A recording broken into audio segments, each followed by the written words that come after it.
Hello, Brooklyn! This is amazing. It's so good to see all of you. Some of you know me as Chasten, and some of you know me as Truman and Buddy's dad. Just by maybe show of applause, did anyone take that BuzzFeed quiz?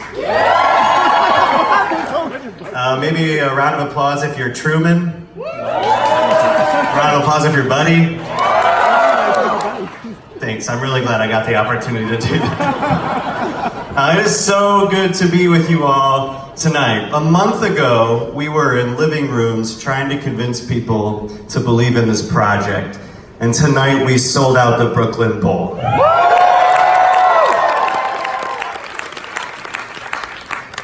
Yesterday we made some history. But before we continue, I just want to tell you a little bit about our first date. Maybe some of you have heard this story, but I think it bears repeating. A little over 4 years ago, I decided to drive over to South Bend, Indiana to go on a date with this cute guy I met on Hinge. And I pulled up in front of his house, he opened the door, and we both said, "Howdy," at the same time. And then at the same time, we both said, "Wait, what? That's my word." It's gross, I know. It was a wonderful date, and over our Scotch egg and Guinness at Fiddler's Hearth in downtown South Bend, I said, "Okay, you're mayor, where are you going from here? What's next?" And he told me, "You don't run for an office to run for another office." And I believed him. But I could tell his heart was in South Bend. He truly cared about the people of South Bend. He has done an excellent job as mayor, rising to the occasion and meeting every challenge head on, because that's the kind of person that he is. But needless to say, I think I got a little more than I bargained for. Tonight I get to say something really special. Oh boy, here we go. This isn't like the huge buildup that I was planning for, but I hope you guys will join me in welcoming to the stage my husband and the next president of the United States, Pete Buttigieg.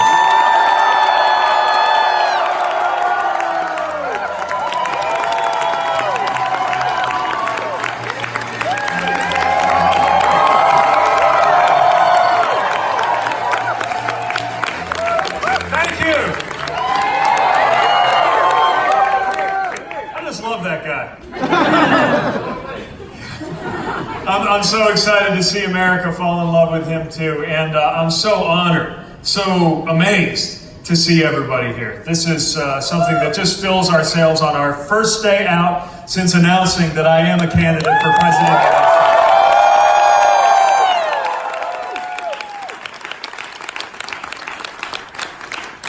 You know, it is amazing what happens when you go from being regarded as adorable to being regarded as plausible in just a matter of days. When we started out, we were just trying to persuade people that we deserve to have a place, someplace in this conversation about where the country is headed. And what we've come to see over time is that people get it much more than we could have hoped. People get why it makes sense to have a voice from outside of Washington who could try to make Washington work more like our best-run cities and towns instead of the other way around. People get why we need voices from communities that are being targeted by this rhetoric that suggests that greatness has to do with turning back the clock, and instead can meet that rhetoric with the assertion rooted in conviction, but also rooted in experience, that there is no such thing as an honest politics that revolves around the word again.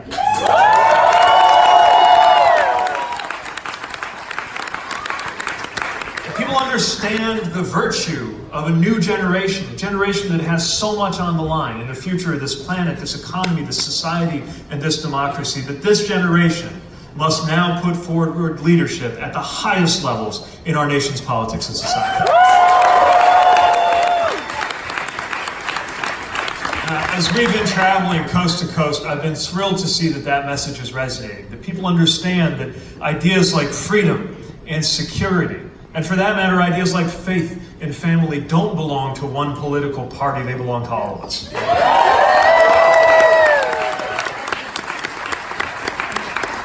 Now comes the hard part. You know, the part where you convince people to make you president.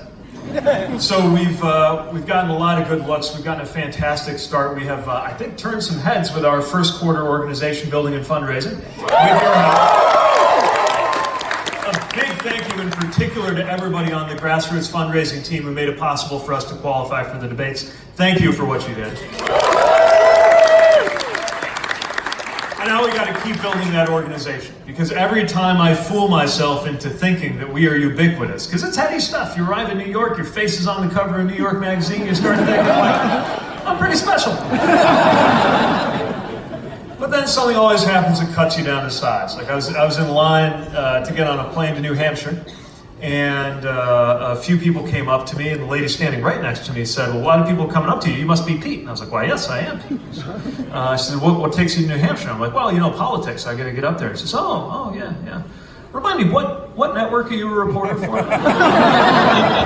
And every time that happens, I'm reminded that as much as we understand, and I'm almost literally preaching to the choir, as much as we understand what's at stake, as much as we understand the dynamic of 2020, and what this means for our country and for our generation, there are a lot of folks who haven't tuned in yet. That's just how it works. They got other things on their minds.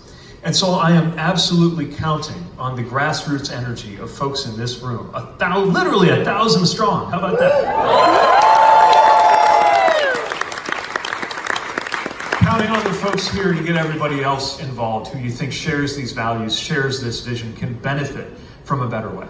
And I know that I can turn to you for that kind of support, not just the next time we get to come out here to Brooklyn, but every single step in the way. So thank you in advance for everything we're going to ask you to do. I promise we won't abuse your trust and your involvement. We won't bombard your inbox with emails demanding $3 by midnight or the world's going to come to an end. We may need $3 every once in a while, but we're going to respect you. We're going to respect you when we do that. But we are counting on you to spread the word and help make it happen.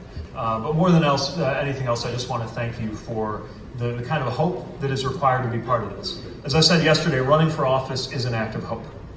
You don't do it unless you believe that the pulleys and levers of American government can be used, or if necessary, totally reconfigured in order to make our lives better at the most everyday level. And I've shared some of the lessons I learned about how politics touches our everyday life, from what you learn when you're getting ready to go overseas to what we learned at the bedside of my mother in the hospital when we realized what Medicare meant for us. By the way, I would be remiss if I did not introduce my lovely and healthy mother.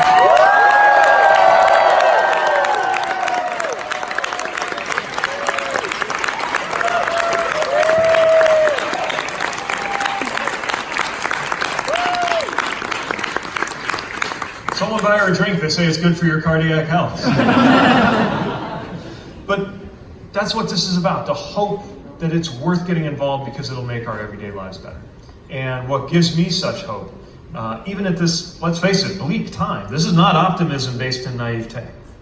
This is optimism because we can't afford not to be. We don't have the luxury of pessimism. But that's also informed by reality. Because at the beginning of this decade, for me, I knew as a fact that I could either be out or I could serve in the military, but I couldn't do both. That I could either be out or I could seek high political office, but I could not do both. And you just saw a top-tier presidential candidate introduced by his loving husband.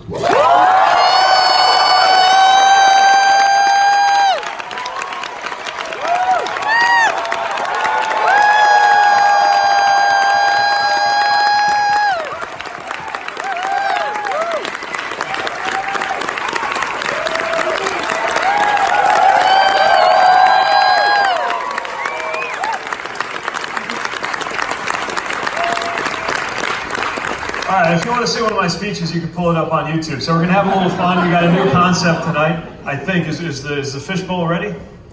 All right. How are we going to do this, baby? You guys are lucky it's not karaoke night. All right, so I'm going to ask you a question. You haven't heard me sing. You're very lucky it's not karaoke. Oh, okay. We've never done this before. This is looking forward to this. Okay. Looking around today, this crowd is lacking in diversity. How will you reach and include diverse populations? Thank you. It's a really good question. I can talk till I'm blue in the face about how important it is that our campaign, our base of supporters, and a future administration reflect this country.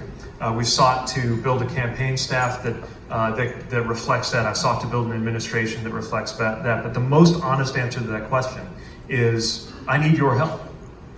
I need your help reaching out to anybody who can benefit from a more inclusive and more hopeful politics. And that is something that has no color. So we are very conscious and very intent on building the most diverse possible base of supporters at every level, from the committee to the people who fill a room to help lift us up. And we need the feedback that comes from that. We need the support that represents, and that's the kind of campaign we want to build. So please help us with that. Help us inform our campaign, help us build out our events, help us strengthen our team. And we will hopefully have a better and better answer for that at each event that we go to. Thanks for raising that.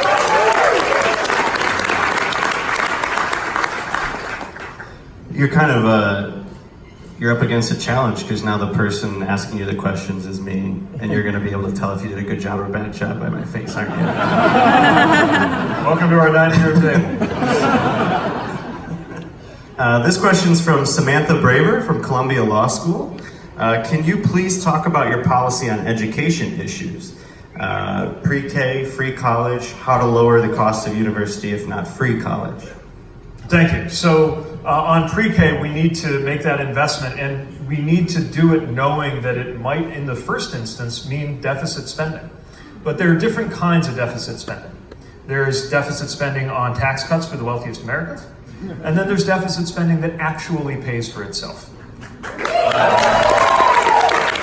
Pound for pound, dollar for dollar, we know based on evidence that is true from pre-K investment, that it pays back in so many different ways, and so many benefits to our society, to our economy, to our communities. On the other end, at the college level, we got to do several things. And this is personal for us, right? Because we're dealing with six-figure student debt ourselves. So we need to, first of all, make sure that Pell Grants are more generous. Because right now they cover a tiny fraction of college costs. We got to act on that. We've got to induce through, I think, a mix of the carrots and sticks available in federal policy. We've got to induce states to pick up more of the share. Because in-state college tuition is still unaffordable for many people in most states. And our state universities in many cases have gone from state-funded to state-supported to state-related. So we've got to build that back up. Third, when it comes to student debt, we've got to make it possible to lighten that load. How do you do it? Expanded public service loan forgiveness program, more generous teacher loan forgiveness program. And if I can refinance my house when interest rates get more favorable, why wouldn't we be able to do that with student debt?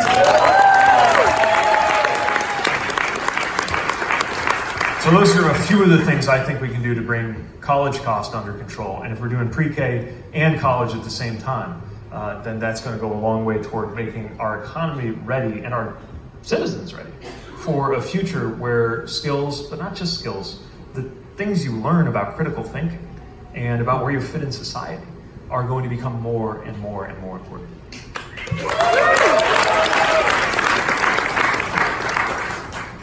This is from Rizio, hope I said that right, from Vermont.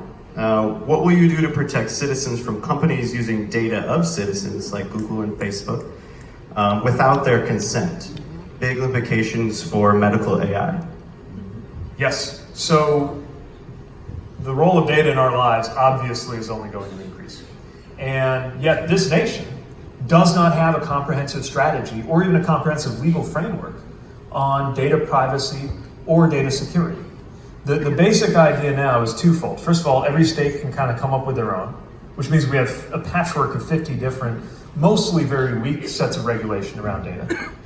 And the second thing that happens is that the privacy is not maintained through any kind of framework that explains where your data goes and what rights you have over it over time. Do you have a right to be forgotten?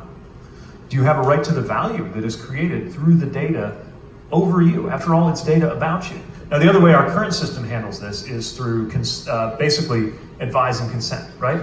If you've seen the terms and conditions, you must have, and I'm sure we've all done this, right? Like on iTunes, I'm sure you thoroughly read all of the terms and conditions. Like you get Netflix, right? You make sure you read that, and a couple weeks later, you send in your revisions to Netflix. No, you just click agree because you want to watch Game of Thrones, right? So it doesn't really count. It's one of those things where, yes, in a certain notional sense, we're agreeing to that, but we're really not. Not to mention the fact that a lot of companies, even within the terms and conditions we agreed to, have stepped out of line. And that means that the FTC needs to be empowered to enforce actual data security and privacy that's on the books. And it means we have to have a comprehensive data framework, of which the European model, in my view, is a pretty good starting point. Not perfect, but a good starting point. So that we can establish the rights that we have over the data that we create and the money that is made off the data that is generated around our lives.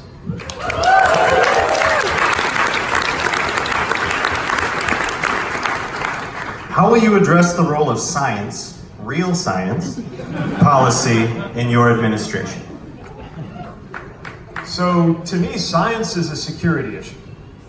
Part of how we won World War II and the Cold War wasn't just the size of our fleet or our aircraft, and to the extent that it even was. A lot of that had to do with American advancements in science. That's only going to become more important. It helps if you have an administration that believes in science. That would be a good start, but I'd like to think that's a low bar and that's table stakes, right? What we really need to do is actually invest in research, basic research. If you took the Manhattan Project or the Apollo program, either one of those in today's dollars would work out to about $10 billion a year.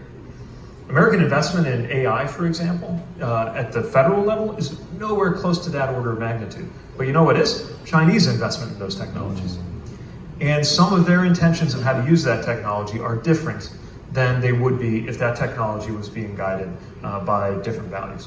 So we need to make the right investment. Business is very good at generating billion-dollar ideas. But you usually need government support to develop trillion-dollar ideas. It's just the way the reward system of the market works. Basic research, huge risk, ideas whose value may not even be known for the first 20 or 30 years of the life of that idea. Those are the kinds of things. Think of the value created by any app. Think of the value that was created by the internet. The internet was literally, save your Al Gore joke for later. The internet was literally invented by the federal government. So don't tell me that we don't see a role for federal research. And it starts by making the investment. And again, when we're dividing investments into the kind that pay for themselves and the kind that don't, investments in basic science and research pay for themselves.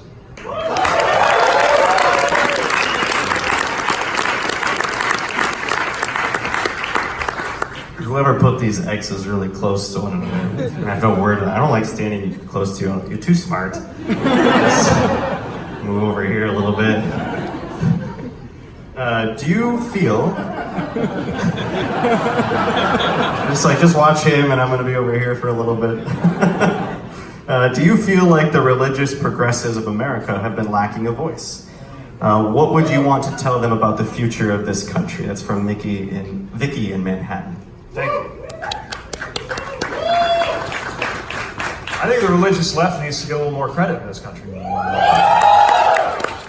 Now, I talk about these things advisedly because somebody running for office in this country ought to be there for people of any faith and people of no faith equally.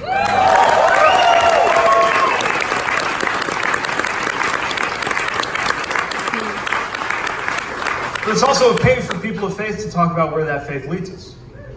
Especially when, at least the scripture that I read, there's an awful lot about healing the sick. There's an awful lot about looking after the poor. There's an awful lot about taking care of the stranger, or if you want to translate that word a little differently, immigrant. There's a lot in there about humility, and there's a lot in there about love. And I believe the time has ended for us to behave as though God belonged to a political party And if I did, I don't think it would be to the one that sent this current president into the White House.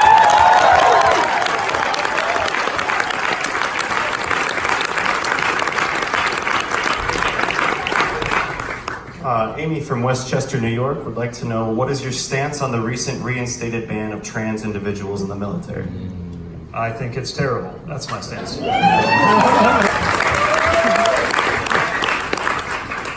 People who are ready to put their lives on the line. And what, by the way, given the size of the military, is probably the single largest employer of trans Americans, to end their careers by tweet, coming from somebody who, when it was his turn to serve, pretended to be disabled, dishonors the service of our transgender service members. And the war on trans Americans, whether it's the military or whether it's high school or in any other area of life, has to end, and it will end on day one when I take office.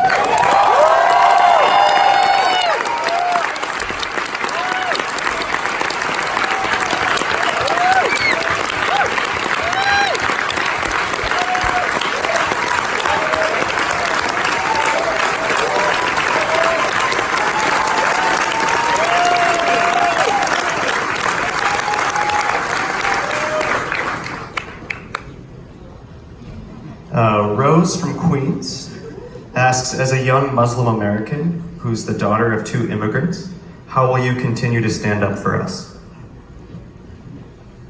So, one of the worst things that's happening in our country right now, and yes, by the way, the president demonizing Representative Omar is part of this. It's dangerous and it's got to stop.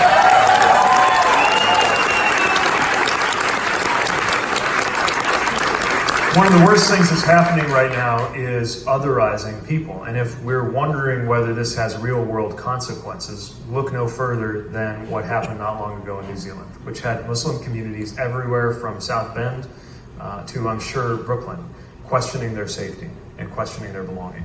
So the most important thing, Rosa, that I think you need to know is that it is my belief that people of different faiths, people who will come to this country because they want to be part of the life of this nation, people who grow up the children of immigrants. When you are here as a Muslim American, I regard you not only as exercising a right, but as bearing a gift. That we are fortunate that you are here. You are not here being tolerated. You are contributing. You are making the life of this country better.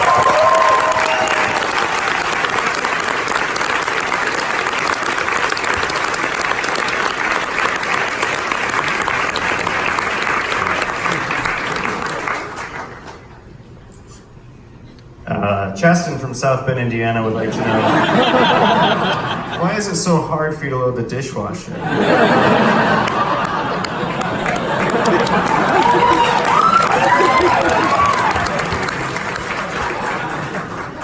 We have a lot of time. So. You can't load the dishwasher if you haven't unloaded the dishwasher.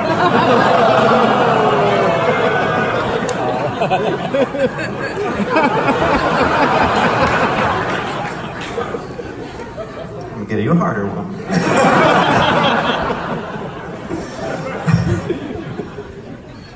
Okay. Tara. Oh. Thank you. Tara would like to know, how do you feel your policies and vision can stem the racial divides in the U.S., which have been deeply widened by the current administration? Well, first of all, prejudice coming from the highest office in the land has to stop. But, we all agree about that. The reality is that's not enough. Because the racial inequalities in this nation didn't just happen. They happened as a consequence of policies. Many of them intentional racist policies. And we can't expect them to just undo themselves. You hold somebody down for the better part of their lives, and then one day you open up the door and say, all right, go, you're free, prosper. It doesn't work that way. And so we need to make sure that policies going forward are always evaluated, partly for whether they can affirmatively improve racial inequity. And there's some ways we can do this, and that's one of the reasons why. It's one of the reasons why H.R. 40, which has called for a study into reparations, is a good bill that should be signed by the next president.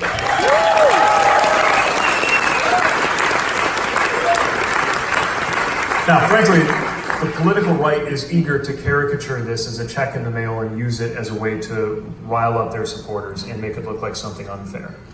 But we've got to recognize, and there are real monetary implications to this, that when we're directing resources to a school or to a neighborhood, we need to ask, is this school or this neighborhood or the individuals who are part of it at a disadvantage because they have been on the short end of racist policies in the past and maybe racist patterns in the present? We have to have that conversation. Racism is the original sin of this country.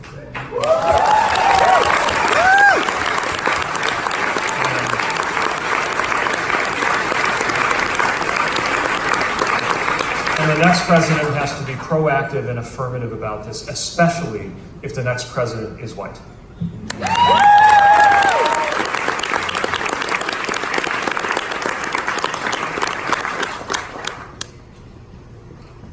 What is your plan for paid maternity and family leave? That's from Kate, here in New York. Well, you know, we're hoping to have little ones soon, so we got a personal stake in this one too.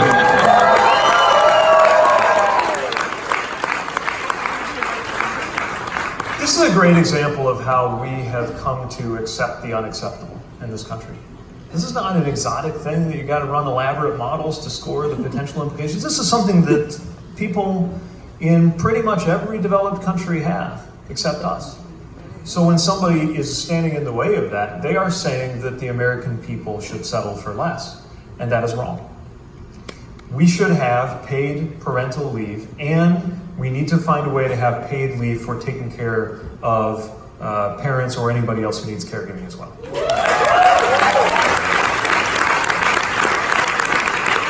In South Bend, the state of Indiana prevents me from making that a policy that every business in our community has to live by. So we just decided to do it ourselves. It took effect a little over a year ago in South Bend, New Year's Day last year. We budgeted for it. We did what it took to set it up. And we introduced the most generous paid family leave for any local government in our part of the Midwest. And there was a little baby boom we weren't counting on. But the bottom line is, through retention, through a better workplace, it has made us a better employer, and I think it's made us a better city.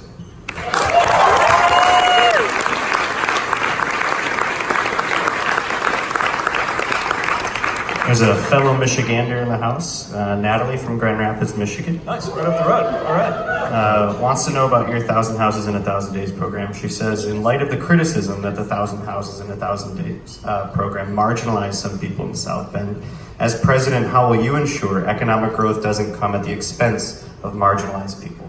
So this is really important because economic growth doesn't just benefit everybody.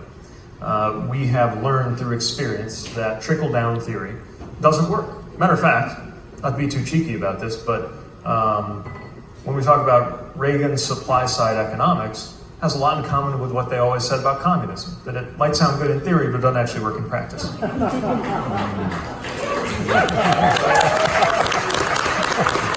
Now, the reason we acted to address vacant and abandoned homes in South Bend was that residents, mostly low-income minority residents of neighborhoods around our city, demanded that we do something. It was the top issue we heard when we were on the doors. And for those of you who don't know, even though we're home to a prestigious university, South Bend is a low-income, racially diverse city. About 45% non-white, and our per capita personal income is roughly $20,000 per person per year. Just to give you a sense of our community. And we struggled with vacant and abandoned houses that were contagious. They tore down the value of the homes around them. And now I've noticed lately when some folks are writing about our initiative to deal with 1,000 houses in 1,000 days, of which we fixed up more than 400, but tore down the ones that couldn't be saved, that some folks are characterizing this as displacing people. So I just want to make super clear, a vacant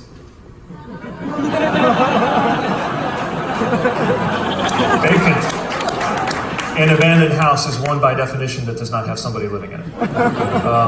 But We did want to make sure, because even though most of what we were dealing with were problem landlords, many of whom didn't even know or care where the houses were. It was just on a spreadsheet for them, and they walked away from it years ago, and we couldn't, sometimes they concealed their identity. There were also some landlords who were people who had bought up some homes in a neighborhood and really did want to fix them up and didn't have the means. And we tried over time to proactively work with them, knowing that while an enforcement-heavy approach might make sense for somebody out of town with the means to do something and an obligation to either fix the house or walk away, but walk away having taken care of your obligations. Recognize the difference between somebody like that and somebody who really is trying to do the right thing, who we can support. And that's why we've invested more and more in home repair funds, as well as removing houses that couldn't last. So I think that same mentality needs to come into the federal government, that one size does not fit all, and that it is true that sometimes a well-intentioned program has consequences, and sometimes those consequences can deepen inequality. It's why every policy needs to be evaluated through this lens of will it improve or will it worsen the lives of those who are most marginalized and those who are most vulnerable. And that's a commitment that I would make to how we view any policy, be it one we think of in the first instance as economic or not, that comes through our White House.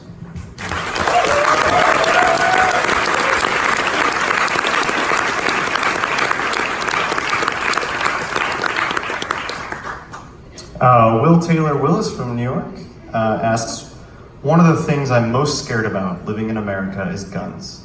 If you were to become president, what steps would you take to try and prevent more mass shootings from happening? Thanks for the question. This one's really personal for me. The worst experience, being mayor is this amazingly fulfilling and rewarding job, and the worst part of it is when your phone buzzes and you learn that we've lost another person to gun violence. Fortunately, we have not seen the kind of headline-grabbing mass shootings, but we have lost far, far too many people to gun violence in our city.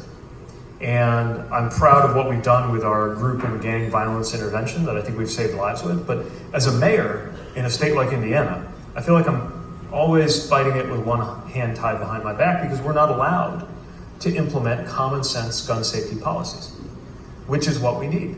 90% of Americans, 80% of Republicans believe that we ought to do universal background checks. So let's do universal background checks.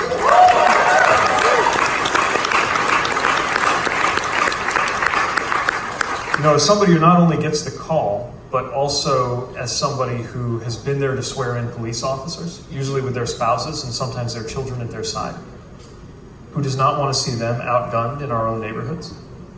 As somebody who carried weapons around Afghanistan as part of my job when I was deployed, somebody who trained with various weapons and knows what they can do. There are some weapons of war that you simply cannot justify what they would be doing on the streets in peacetime in an American neighborhood.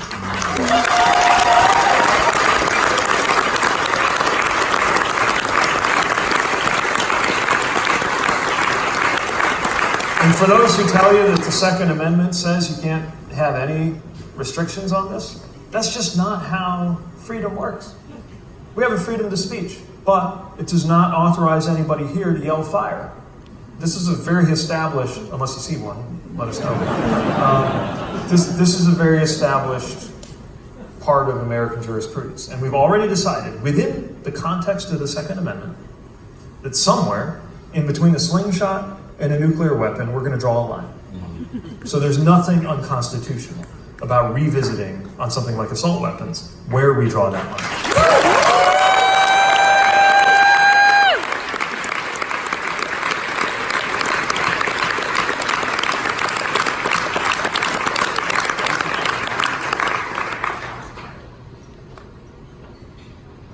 Okay, Ed asks, you've spoken about Trump voters wanting to burn the house down. How would you specifically address their concerns in this election? Thanks and good luck.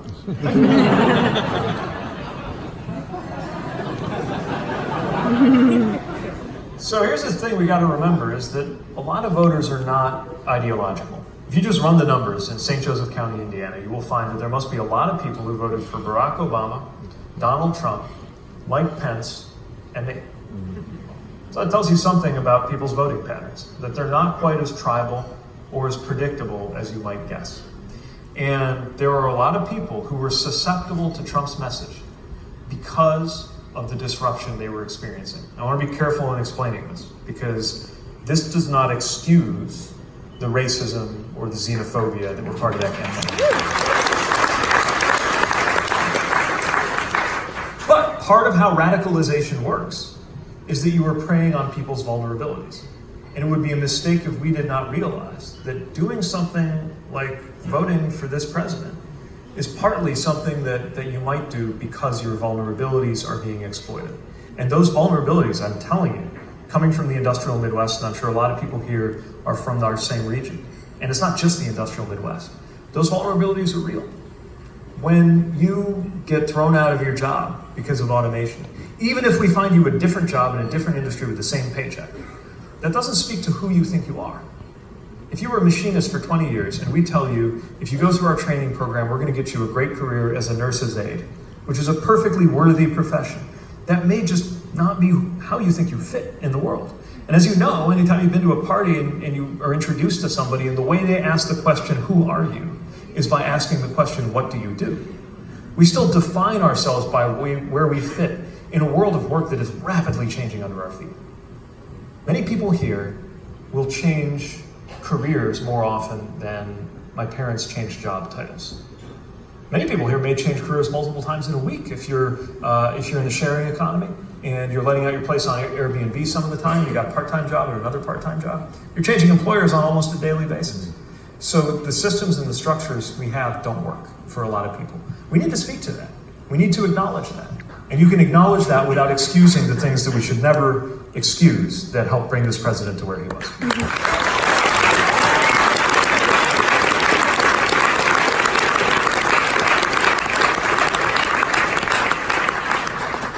This is our last question. How do you prepare to deal with climate change?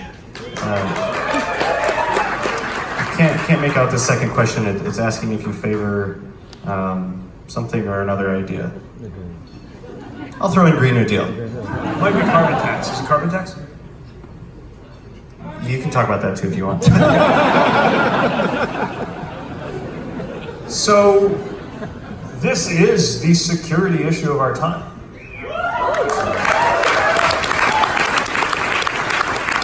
It is a global security issue. It is a national security issue. There is evidence that climate-induced forced migration contributed to the Syrian civil war.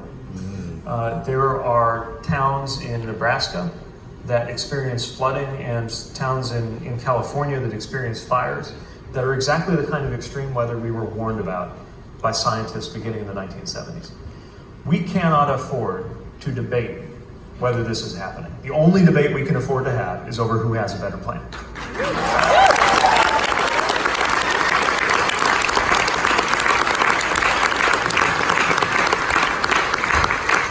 What the Green New Deal gets right is it sees economic opportunity in rising to meet this challenge, which is a national challenge on par with the Great Depression or a World War.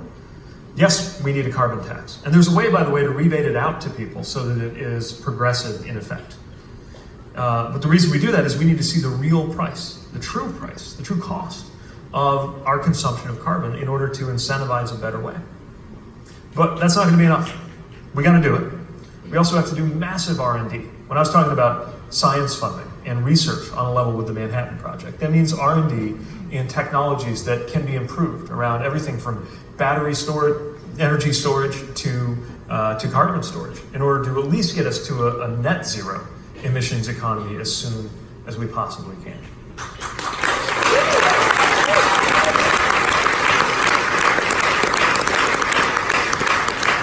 I could geek out on this longer, but I'll probably told myself there's something to do it. There's a lot of things we can do around home level energy independence. So we talk a lot about making America energy independent. I want households to be energy independent. Imagine if Uncle Sam could buy down the cost of you having your house be a net zero energy home. Imagine what that would do, first of all, for your utility bills, but also for your carbon profile. We can do these things. It's just a matter of whether we choose to. But the bottom line is we've got to shift the conversation around should we do something to who's got a better plan. And if anybody wants to attack our plan, I think our answer is simple. Show us yours.